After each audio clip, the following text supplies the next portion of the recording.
اسپیکینگ آیلتس 3 پارت داره. پارت 1، 2 و 3. در پارت 1 ازتون در مورد 2 دسته از موضوعات سوال پرسیده میشه. یک سری سوال‌هایی که شخصی هستن.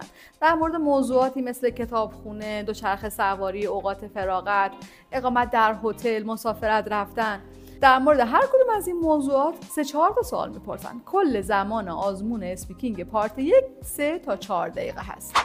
در پارت 2 که کلا 3 دقیقه هست، یک کیو کارت بهت نشون میدن. کیو کارت یک کارتیه که روش سوالای مورد نظر نوشته شده. ازت میخوان که در مورد یک موضوعی طولانی صحبت کنی. به همین دلیل بهش میگن مرحله لانگ ترم.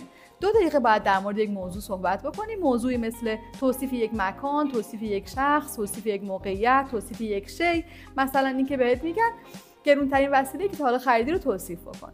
1 دقیقه بهت فرصت میدن و یک مداد و کاغذ که بتونی نوت برداری تا یادت نره که در مورد چی میخوای حرف بزنی. و اما پارت 3 که بهش میگن دیسکاشن، یک بحثی در مورد موضوعات رسمی تر هست. بحثی در مورد موضوعات فرمال هست. مثلا اگر در پارت 2 ازت پرسیدن که یکی از معلمین دوران ابتدایی خودتو توصیف بکن، در پارت 3 در مورد موضوعات آموزشی ازت میپرسن. اینکه سطح آموزش بچه‌ها امروزه بهتره یا درگذشته؟ آیا استفاده کردن از تکنولوژی میتونه به آموزش کمک بکنه؟